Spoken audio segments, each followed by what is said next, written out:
The neighbors called them the Harpers next door, the kind of couple who waved from the porch, hosted small dinner parties, and sent Christmas cards signed in matching cursive.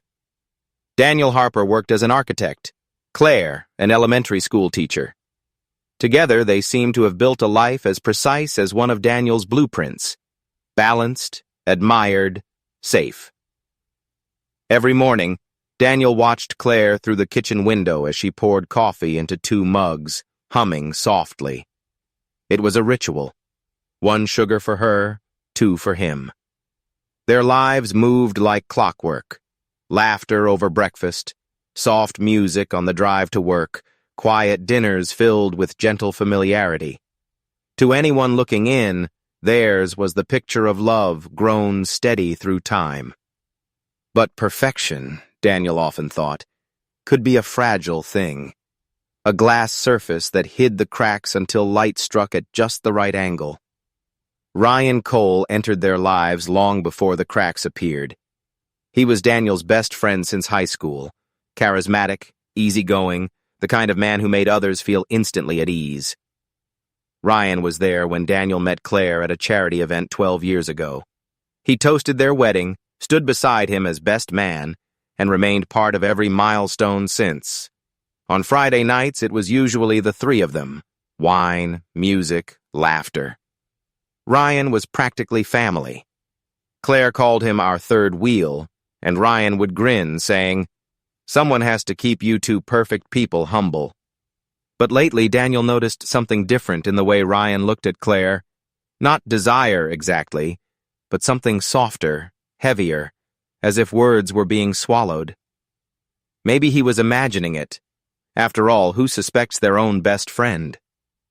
One quiet evening, as rain tapped against the windows, Daniel worked late on his laptop. Claire sat across from him, scrolling through her phone. A faint smile flickered across her lips, quick, secret. Then she tilted the screen slightly away. He didn't say anything, didn't ask, just watched her reflection in the dark glass of the window. "Everything okay?" he asked finally. Claire looked up, startled. "Yeah, of course. Why?" "You smiled," he said, forcing a grin. "Just wondering what's so funny." "Oh, just something from work." She locked her phone. "You're getting paranoid, Mr. Harper." She leaned over, kissed his cheek, and went upstairs. Daniel stared at the screen of his laptop long after she was gone. He tried to focus on the lines of a house he was designing, clean, perfect, symmetrical, but the image of her quick smile kept intruding. He told himself he was tired, overthinking. Claire had always been private with her messages. It meant nothing. He trusted her. Of course he did. Yet as the night deepened, that small gesture, the way she turned her phone, replayed again and again in his mind, like a film he couldn't pause. Outside, thunder rolled in the distance. Daniel stood, turned off the lights, and walked toward the staircase. Halfway up, he paused, hearing Claire's faint laughter from the bedroom. Soft, whispered, followed by the sound of a message being sent.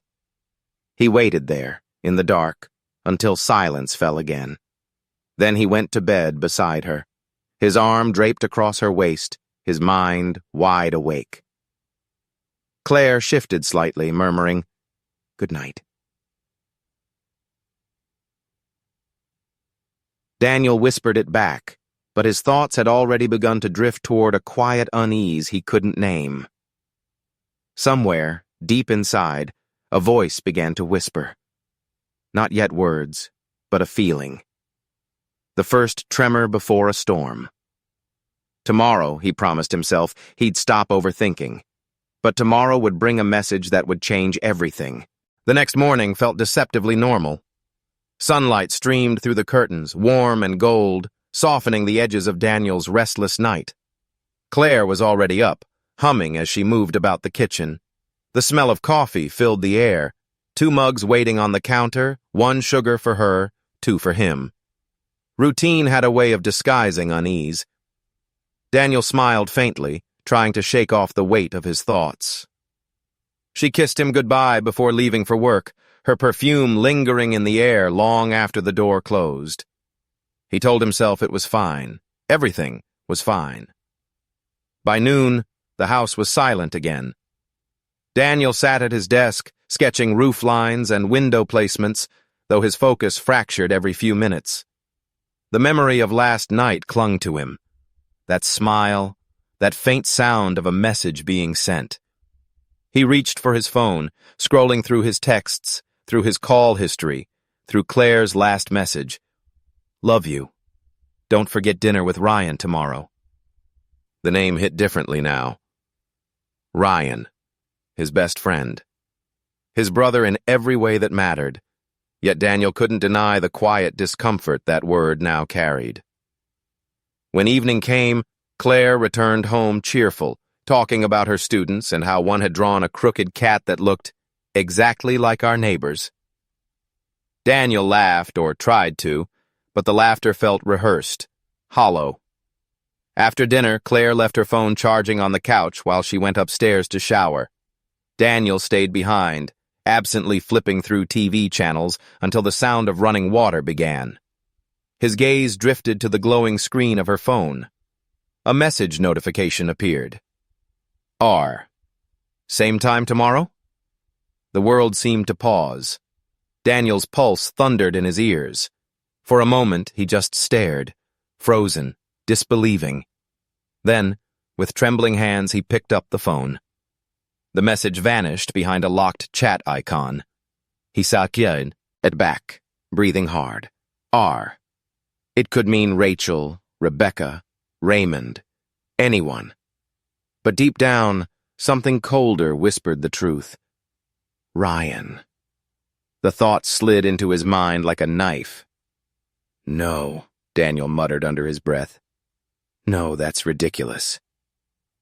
He put the phone down quickly, almost guiltily, as though it might burn him. He stood, paced the room. It could be about work, he told himself. It could be harmless. Claire taught with several co-workers whose names started with R. Still, the phrase, same time tomorrow, replayed in his head like a looped recording. Same time for what? Lunch? A meeting? Something else entirely? The shower stopped upstairs. Daniel sat down again, trying to compose his face, his breathing, his thoughts. Claire came down minutes later, her hair wrapped in a towel.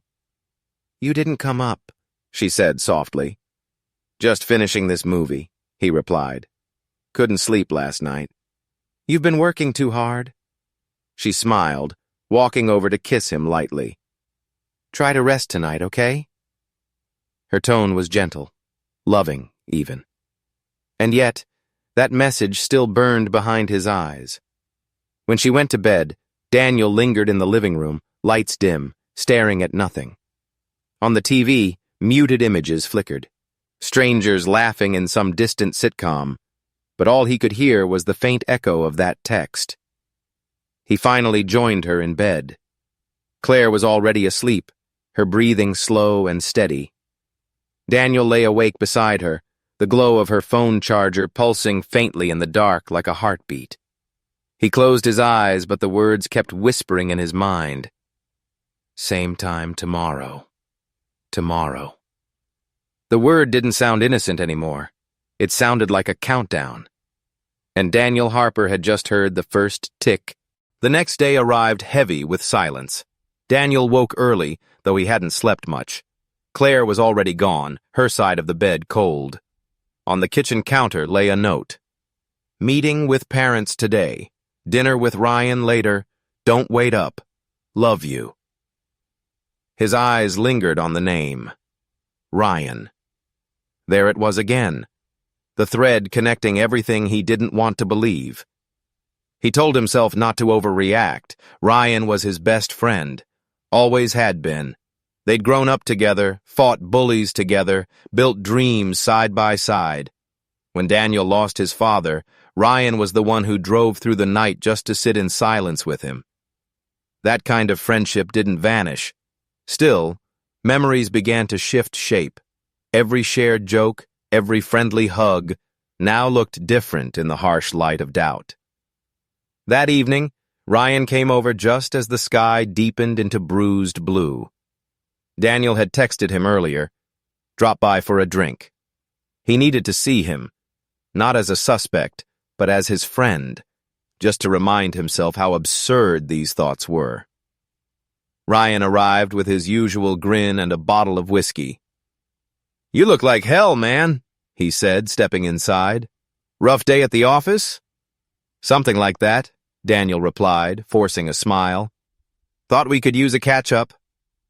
They poured drinks, settling into the worn leather couches that had witnessed 100 conversations before. Laughter, plans, heartbreaks. Tonight, though, something was different. Ryan talked about work, a recent project, a weekend trip he was planning. Daniel nodded, only half listening, studying the details instead. The way Ryan's eyes darted toward the framed photo of Claire on the mantel, the subtle pause before he mentioned her name. "How's Claire?" Ryan asked eventually. "Busy," Daniel said. "Parent meetings, lesson plans. You know how it is." Ryan smiled faintly. "Yeah. She always gives too much of herself." The words were innocent enough, but something inside Daniel twisted. For a few seconds, the air between them thickened. Unspoken tension, fragile and dangerous. Then Ryan laughed, clinking glasses. "You're lucky, man. Most guys would kill for what you have." Daniel tried to laugh back, but it came out hollow. "Yeah, lucky." They drank in silence for a while. Rain began tapping the windows, slow and rhythmic. The smell of whiskey hung heavy in the air. When Ryan left an hour later, Daniel stood by the window, watching his car pull away. In the reflection, his own face looked foreign, calm on the outside, but something darker stirring beneath. He turned back to the room. The glass Ryan had used still sat on the table, a faint fingerprint near the rim. The photo of Claire seemed to watch him from the mantel, her smile frozen, untouchable. In that moment, Daniel realized something chilling. He no longer trusted either of them. He replayed the memory of that message. "Same time tomorrow?" And the note Claire had left that morning. "Dinner with Ryan. Don't wait up." The pieces didn't fit neatly yet, but they were forming a picture he didn't want to see. Upstairs, the house creaked under the wind. Daniel poured himself another drink, staring at the condensation sliding down the glass. "You're imagining things," he whispered to himself. "It's just work. It's just dinner." But the words didn't convince him anymore. Outside, headlights flashed briefly as a car turned the corner. Claire's, maybe. Or Ryan's. He couldn't tell. Daniel stood by the window, heart pounding in the dark, watching the lights fade away, feeling the first spark of something dangerous flicker alive inside him. Tomorrow, he decided, he'd know for sure. Sleep no longer came easily. Every sound in the house, a door creak, a phone vibration, the faint echo of footsteps, made Daniel's pulse quicken. He had begun living between two versions of reality, the one where his marriage was fine and the one where everything was already broken. Claire noticed the change. "You've been distant lately," she said one morning, sliding a cup of coffee toward him. "Just tired," he replied, avoiding her eyes. She reached across the table, touched his hand. "You know you can tell me anything, right?" He nodded, smiling thinly. Anything, he thought bitterly. Except that he didn't believe her anymore. The days blurred together. Daniel went to work, drew houses for strangers, designed spaces that promised stability. Everything his own life was losing. At night he returned home and pretended to be the same man Claire married. But doubt had a way of filling every quiet space. One afternoon, while Claire was at school, Daniel opened her laptop. It wasn't something he'd ever done before. His hands shook as he lifted the lid. Emails, lesson plans, photos, nothing suspicious. He almost felt foolish. Then he noticed a folder on the desktop labeled Parent Meeting Notes. Inside, dozens of files. Most were harmless. But one stood out, a blank document, recently modified. When he opened it, there were only 2 words typed in the middle of the page. I can't. He stared at the screen, heart pounding. What couldn't she do? Leave, continue, confess. The doorbell rang, startling him. He slammed the laptop shut. Through the peephole, Ryan's familiar grin appeared. Hey, man, Claire around? No, Daniel said too quickly. She's still at work. Ryan hesitated. Oh, I just wanted to drop off something she forgot at dinner. He held up a small scarf, Claire's, floral patterned. Daniel's throat went dry. You two had dinner yesterday? Yeah, Ryan said slowly. Didn't she tell you? She said you were working late. Daniel forced a smile that didn't reach his eyes. Right. I must have forgotten. Ryan studied him for a second longer, then nodded. Tell her I said hi.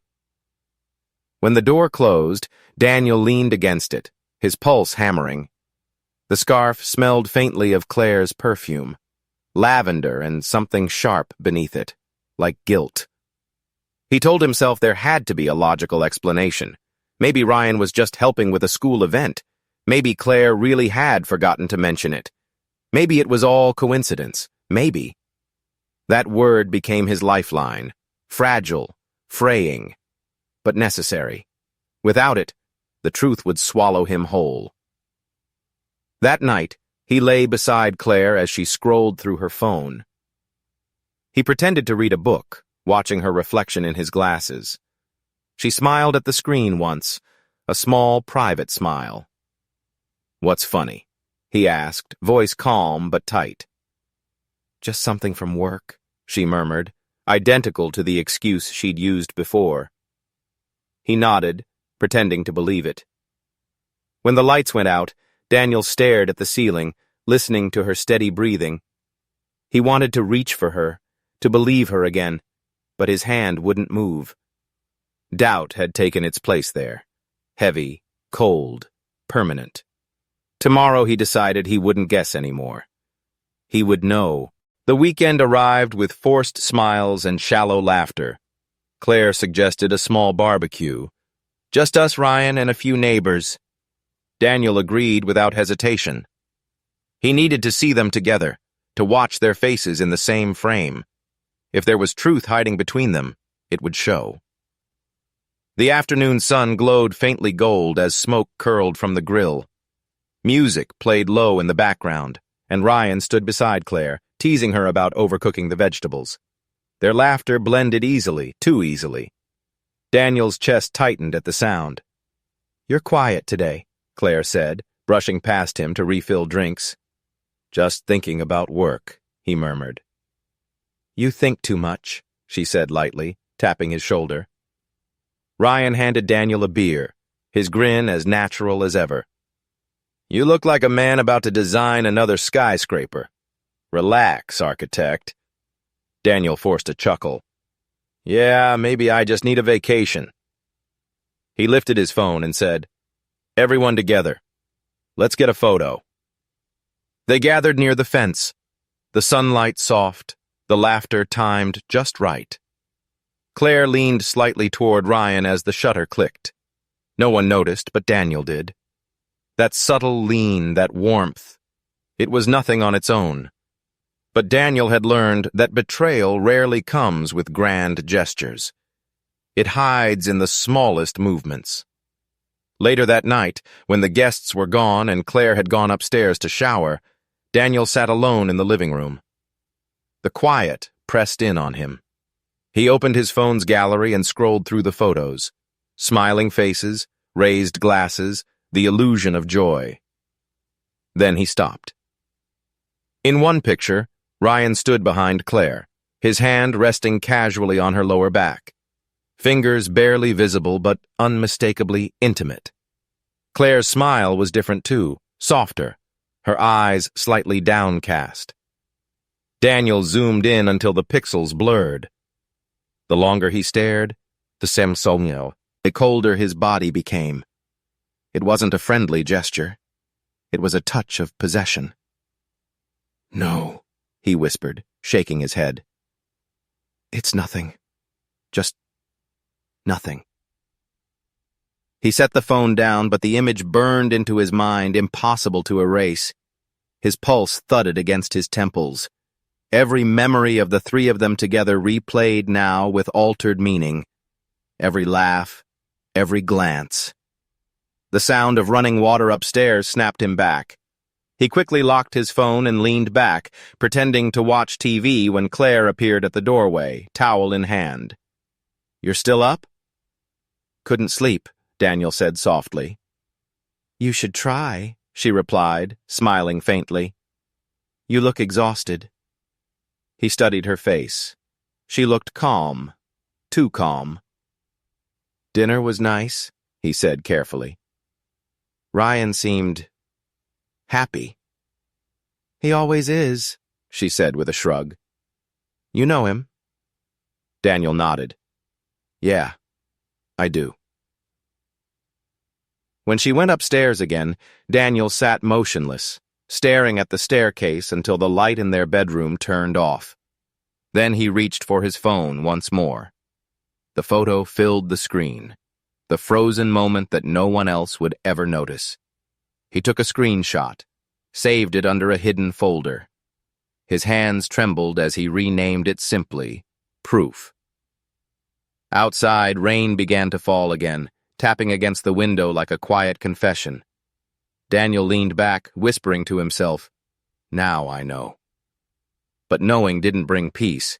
It only opened a darker door, one that led not to truth, but to obsession.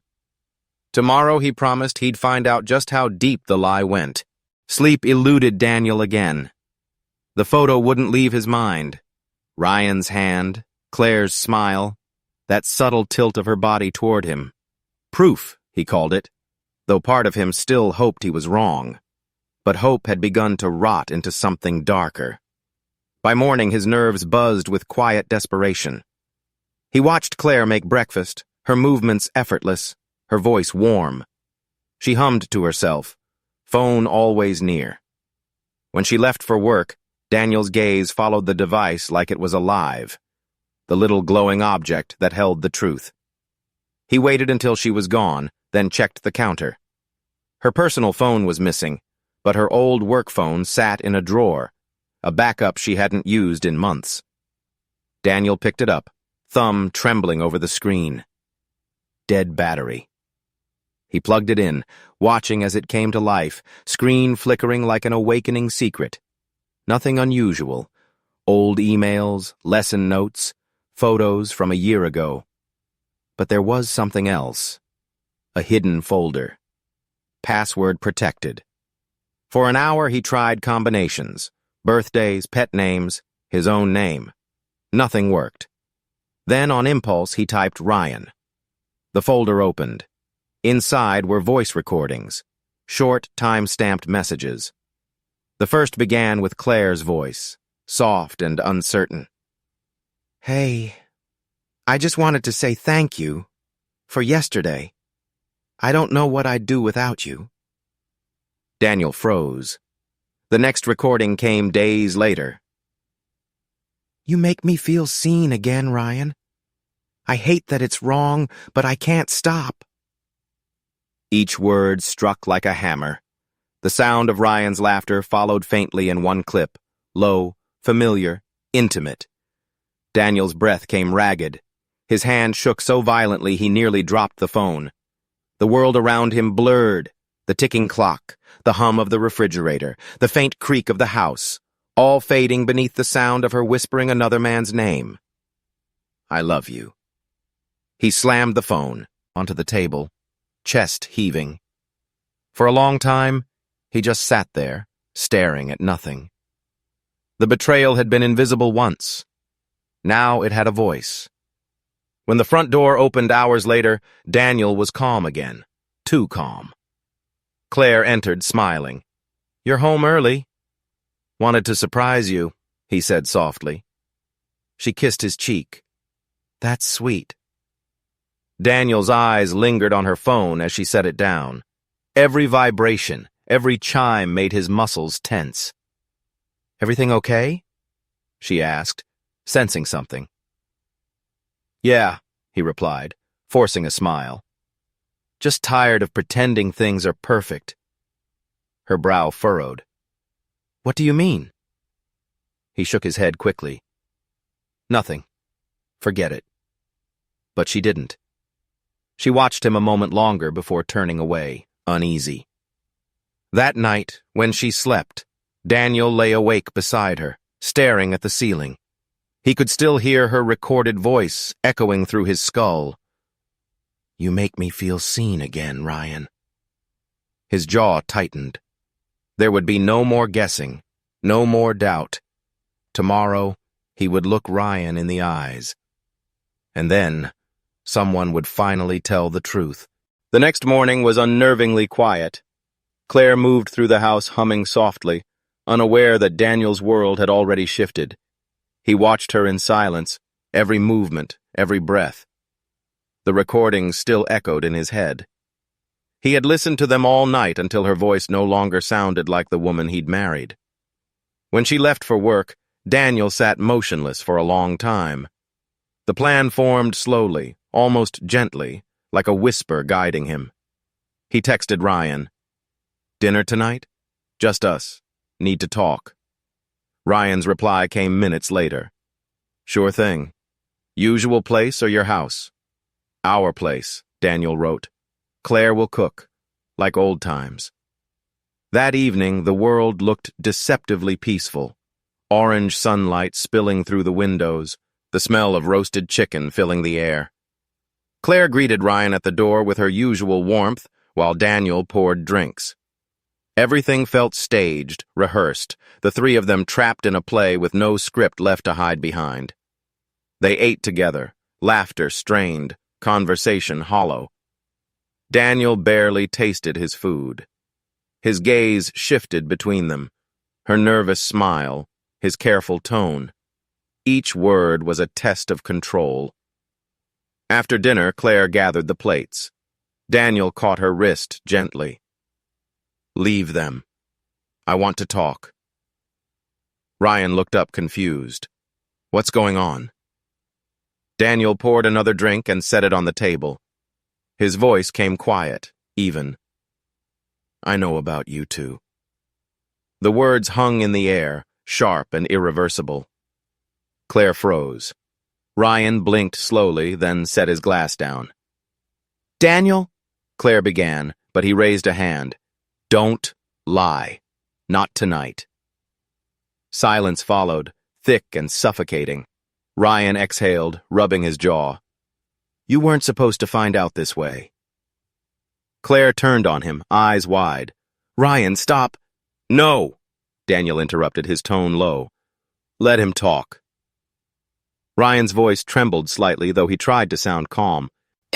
It wasn't meant to happen. You were struggling. Claire was lonely." Daniel slammed his hand on the table, the sound cracking through the room. "Lonely? You call that an excuse?" Claire flinched. Tears welled in her eyes. "I didn't plan it," she whispered. "I swear, Daniel, it happened." "How long?" Daniel asked, his voice barely audible. Ryan looked away. Claire covered her mouth, sobbing. 6 months, Ryan said finally. "It's over now." The words hollowed Daniel from the inside. 6 months.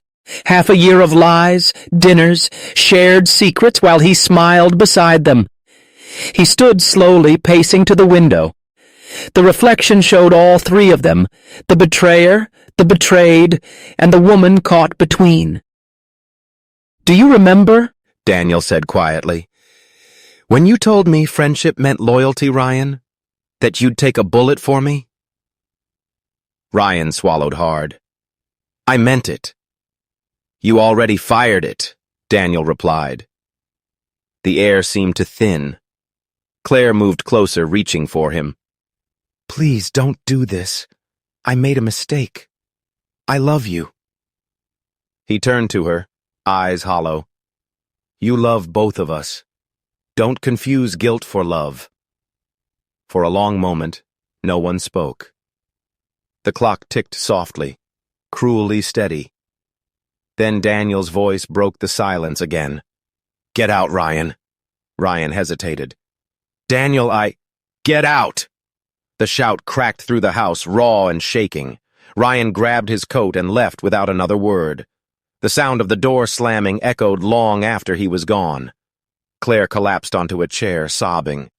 Daniel didn't move. He stared at the empty doorway, the faint smell of Ryan's cologne still lingering. Finally, he said quietly, almost to himself, 6 months of lies. And now, finally, silence. He turned toward Claire, who lifted her tear-streaked face. What happens now? She whispered. Daniel's voice was calm, detached. Now you tell me everything. Claire's sobs echoed against the kitchen walls long after Ryan's footsteps had faded. Daniel stood motionless, arms crossed, watching the woman he thought he knew unravel in front of him. The calm he'd forced during the confrontation was thinning fast, replaced by something colder. Curiosity, sharpened by betrayal. Sit down, he said quietly. You're going to tell me everything. Claire wiped her eyes, trembling. Daniel, please. I didn't mean for any of this to happen. Meaning doesn't matter now, he replied. Truth does. She hesitated, then sank into the chair opposite him. For the first time that night, her face looked stripped of pretense. No lies, no charm, only exhaustion. It started in March, she began, voice low. You were working late, gone most nights. Ryan came over once to help fix the kitchen light. We talked. About you. About how distant things felt. I didn't expect it to go further. Daniel listened silently. Each word landed like a dull blade, cutting deeper. He listened when you didn't, she continued. I was lonely, Daniel. And he made me feel seen again. You slept with him, Daniel said, his tone steady, factual. She nodded, tears sliding down her cheeks. It was once at first. Then again, it became something I couldn't control. Daniel's jaw tightened. You controlled it every time you lied to my face, every time you smiled when he walked into our house. Claire shook her head desperately. It wasn't like that. I hated what I was doing. I wanted to tell you, but I was scared you'd hate me forever. You should have been scared the moment it started, he said coldly. She flinched. The distance between them felt like a canyon. Why Ryan? Daniel asked finally. Of all people, him? Claire's voice broke. Because he understood you. Because he was the closest thing to you when you weren't there. The words hit harder than any Reem could have. Daniel turned away, gripping the counter until his knuckles whitened. The truth was heavy, suffocating. Not just her betrayal, but the realization that part of it had been built on his neglect. I never wanted to hurt you, she whispered. I just wanted to feel something again. He looked back at her, eyes rimmed with exhaustion. And now? What do you feel? She hesitated, then said quietly, regret, shame, but mostly fear, because I know I've lost you. For a long moment, silence filled the space between them.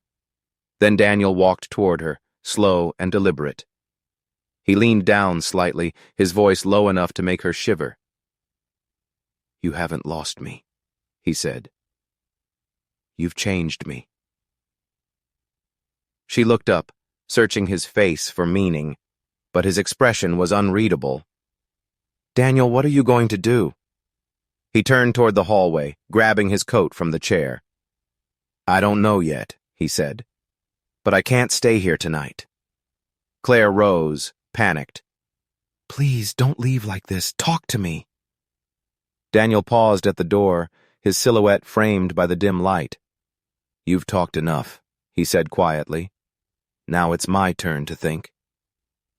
He stepped outside, letting the door close softly behind him.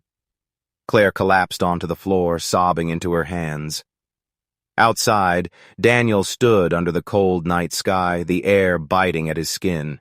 His heart was still pounding, but his mind was eerily clear.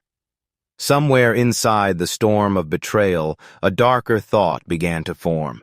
Something that would change everything once again. The night air was sharp against Daniel's face as he walked aimlessly through the quiet streets. Streetlights hummed above him, their pale glow slicing through the fog that had settled over the neighborhood. Every sound, a car door closing, a dog barking, felt distant, unreal. Inside his chest, something heavy and uncontainable was building. He didn't know where he was going until he found himself standing outside Ryan's apartment. The building loomed dark and silent, his hands clenched into fists at his sides. For a fleeting moment, he imagined storming up those stairs, demanding another confession, one that would finally match the pain he carried. But he didn't move. The rage pulsed, demanding an outlet, yet some fragile thread of control kept him frozen in place. Instead, Daniel turned away and walked to his car, slamming the door harder than necessary. His reflection in the rearview mirror startled him. Red eyes, trembling jaw, an expression he barely recognized. He drove for hours, past the city limits, past the sleeping houses and the neon-lit gas stations. His mind was a blur of flashbacks. Claire's laughter, Ryan's voice, their secrets whispering in the dark. The steering wheel trembled under his grip as if absorbing the fury he couldn't release. By dawn, he found himself parked at a cliff overlooking the river. The water shimmered beneath a gray sky. Daniel sat in silence, gripping his phone. Claire had texted him multiple times. "Please come home. I'm scared. We can fix this. I'll do anything." He read them all, then locked the screen without replying. For the first time in his life, he didn't know if he wanted things fixed. Hours later, he returned home. The house looked the same, too clean, too calm, but it no longer felt like his. Claire was waiting by the window, her face pale, eyes swollen. "Daniel," she whispered, stepping forward. "I thought you aren't coming back." "Neither did I," he said quietly. She hesitated. "Did you see him?" Daniel shook his head. "No. If I had, I don't think I'd be standing here." The truth of that statement hung between them. She reached for his hand, but he pulled away. "I just need time," he muttered, "to think, to breathe." "And me?" she asked softly. "What am I supposed to do while you think?" Daniel looked at her, his expression unreadable. "You'll wait, like I did, for 6 months." Her breath hitched, but she didn't argue. He moved past her into the kitchen, his every step echoing off the cold tile. The silence between them was louder than any argument they'd ever had. That night, Daniel couldn't sleep. He sat in the living room staring at the darkened window, his mind unraveling piece by piece. He thought about the man he used to be, trusting, patient, proud of the life he built, and the stranger he had become in just 48 hours. He wanted to forgive her. He wanted to destroy her. Both desires warred inside him until one truth became clear. Forgiveness wasn't peace. It was surrender. As dawn crept in again, Daniel stood and walked to the desk drawer where he'd hidden the flash drive containing the recordings. He turned it over in his hand, feeling its weight, the proof of betrayal, the seed of revenge. Claire stirred upstairs. He could hear her footsteps. Daniel slipped the drive into his pocket, his decision made. There would be no more waiting, no more silent suffering. If he couldn't trust her or Ryan anymore, he'd make sure the world knew exactly who they were. He glanced up the staircase, his face calm, but his eyes hollow. The breaking point wasn't rage, it was clarity. And Daniel had finally reached it. The house was silent, but Daniel's mind roared like a storm. The decision he'd made at dawn had taken shape by nightfall.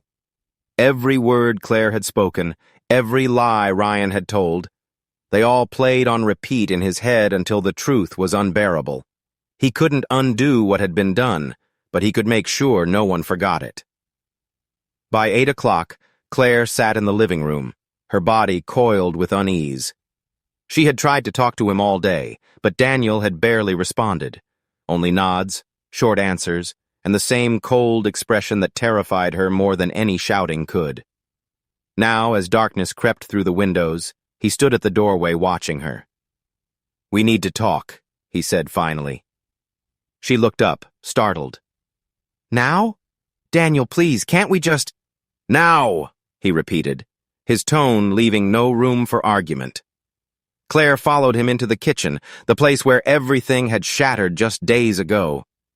The faint buzz of the refrigerator was the only sound between them. Daniel placed his phone on the table, its screen glowing faintly. "What's that?" she asked, her voice trembling. "The truth," he replied. "The messages, the photos, the recordings, everything you and Ryan thought you hid." Her breath caught. You recorded us?" Daniel's eyes flickered with pain. "No, you recorded yourselves. You just never expected me to find it." Claire backed away slightly. "Daniel, please, don't do this. I told you I was sorry." "Sorry doesn't erase what I heard," he said. "The laughter, the way you said his name. You can't take that back." Tears streamed down her face. "I was weak, Daniel. I made a mistake. But I never stopped loving you." "You loved me while betraying me?" His voice cracked, trembling with fury he'd fought to contain. "You slept with my best friend in the bed we shared, Claire. You made me a fool." She collapsed into a chair, sobbing uncontrollably. "Please, just tell me what you want from me." Daniel leaned closer, his face inches from hers. "I want the truth, without the excuses. Tell me. Would it have continued if I hadn't found out?" Claire looked at him, broken. I don't know." The honesty hit him harder than any lie. He stepped back, his hand trembling as he reached for his phone. "Then I'll make sure everyone else knows, too." Her eyes widened. "What do you mean?" "Ryan's wife deserves the truth. His company deserves to know the kind of man he is. And your family. They'll see the real you." Claire shot up, panic in her voice. "No, please, Daniel, don't destroy everything. You'll ruin us both." "Maybe that's justice," he whispered. He moved toward the back door, phone in hand, but she grabbed his arm desperately. "I'll do anything," she pleaded. "Please, I'll tell you everything. I'll confess to anyone. Just don't make this public." For the first time, Daniel hesitated. Her voice, trembling, raw, human, cracked through his anger. He turned slowly, searching her face for some trace of the woman he once loved. "Then prove it," he said finally. "Tell me everything Ryan said, every lie, every promise." Claire nodded shakily and began to speak. About secret texts, hotel rooms, and plans they made to leave everything behind. Each word cut deeper, until Daniel couldn't tell if the ache in his chest was heartbreak or rage. By the time she finished, it was past midnight. Daniel sat motionless, staring at the floor. The room felt heavy with everything that had been said. Claire's voice cracked softly. "What now?" Daniel rose, his expression unreadable. "Now," he said quietly. It's his turn to face me. He walked out the door, leaving Claire trembling in the dim light, the sound of his footsteps fading into the night that would decide everything. Ryan hadn't answered Daniel's calls all day. Not that Daniel expected him to. Men like Ryan ran when truth caught up.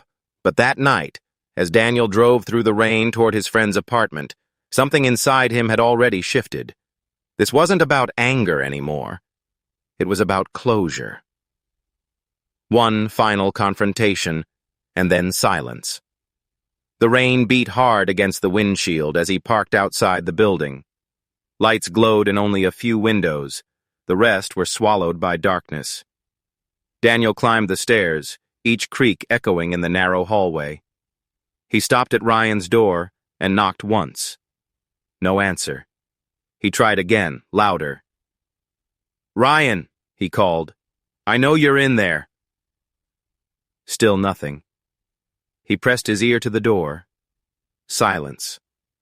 Then, faintly, a shuffle. Someone was inside. "Open the door or I will," Daniel warned. Moments later, the lock clicked. Ryan appeared, unshaven and pale, eyes red from lack of sleep. "What do you want, Daniel?"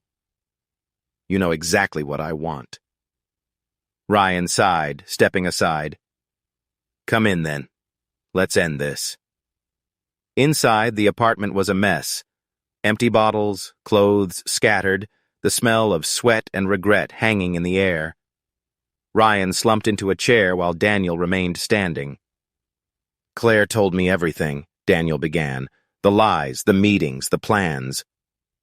Ryan looked up, eyes tired. "Then you already know it's over." "She ended it." "You didn't," Daniel said coldly. "You would have kept lying if I hadn't found out." Ryan didn't deny it. Instead, he rubbed his face and muttered, "You were my brother, Dan. I never wanted to hurt you." "You didn't just hurt me," Daniel snapped. "You destroyed every good memory I had." Ryan's expression hardened. "You think I don't hate myself? I lost everything, too." "No," Daniel said. "You took everything. And now you'll live with it." The room fell silent. Thunder rumbled outside, shaking the windows. Ryan finally spoke again, voice low. "So what now? You want to hit me? Kill me? Go ahead. Maybe I deserve it." Daniel stepped closer, their faces inches apart. "No, I'm not like you. But I'll make sure you disappear from our lives. For good." Ryan's jaw tightened. "You think that'll fix it?" "It'll end it." Daniel turned and walked out without another word. The door slammed behind him. When morning came, the city woke to news spreading quietly. Ryan was missing. His car remained parked outside his apartment, keys still inside. His phone was found on the kitchen counter, screen cracked, last call received from Daniel Brooks. Detectives questioned Daniel later that day. He sat calm, controlled. "We argued," he admitted. "But when I left, he was alive." No evidence said otherwise, no witnesses, no body, just rain and silence. Claire's hands shook as she read the headlines. "Daniel, what did you do?" "Nothing," he said flatly. "He's gone. That's all that matters." She stared at him horrified. "Gone? You mean dead?" Daniel met her gaze, expression unreadable. "I said gone." Outside, the rain began again, steady, relentless. Somewhere a phone kept ringing into the void, unanswered. And though Daniel never spoke of that night again, something in his eyes told Claire she'd lost more than just a friend. She'd lost whatever humanity her husband still had. 2 weeks passed since Ryan's disappearance. His name still appeared in the local paper, but the story had already begun to fade. Missing man, last seen after confrontation. There were no leads, no witnesses, just unanswered questions.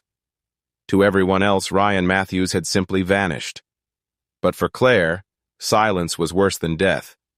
She watched Daniel closely now. The man she once knew, soft-spoken, kind, almost shy, had become distant and unnervingly calm. He went to work, came home, slept little. Yet behind that calmness was something she couldn't name.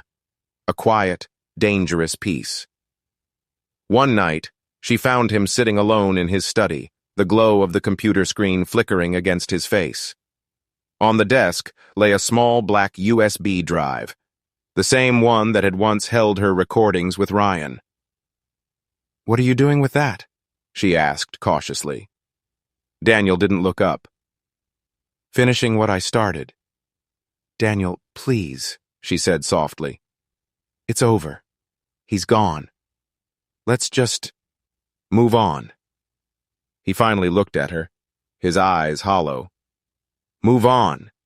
You think that's how this works? You don't move on from betrayal. You document it." Before she could respond, he clicked the mouse. The sound of voices filled the room, her voice and Ryan's, laughing, whispering, confessing.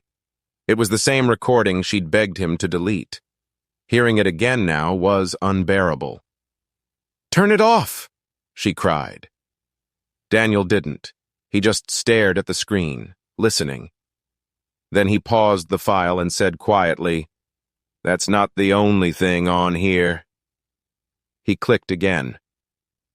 A new audio clip began. The sound of rain, then footsteps, then Daniel's voice. Claire's heart stopped. "What is that?" Daniel's tone was calm, almost detached. "The night I went to see him." She listened in horror as the recording played. Daniel confronting Ryan, voices rising, the sound of a struggle. Then silence. "Oh my God," she whispered, covering her mouth. "You recorded it?" Daniel leaned back, exhaling slowly. "I didn't mean to. My phone must have been on. When I got home, I found it still recording in my pocket." Claire trembled. "Daniel, please tell me he's alive." He didn't answer. The silence between them was louder than any confession. "Daniel, please!" Finally he spoke, quietly, almost gently. "He fell. I tried to stop him, but it was too late." Tears streamed down her face. "Then why didn't you tell anyone?" "Because no one would believe me," he said. "Not after everything. They'd think I planned it. That it was revenge." She stared at him in disbelief. "You buried him." Daniel looked at her, eyes glistening but cold. "No one needed to find him. Some truths are better off under water." Claire sobbed uncontrollably. "Daniel, you have to turn yourself in. This isn't who you are." He reached out, wiping her tears with surprising tenderness. "You made me this, Claire. You and him." Then, to her horror, Daniel removed the USB drive and handed it to her. "Here," he said. "This is the truth. Do what you want with it." She stared at it. The tiny object that now held everything. Her betrayal, his crime, their downfall. That night, when Daniel went to bed, Claire sat alone at the kitchen table. The rain outside mirrored the one in the recording. She turned the USB over and over in her shaking hands. By morning, Daniel was gone. His car, his clothes, everything, vanished without a trace. Only the recording remained, sitting beside a single note in his handwriting. "Some truths can't stay buried.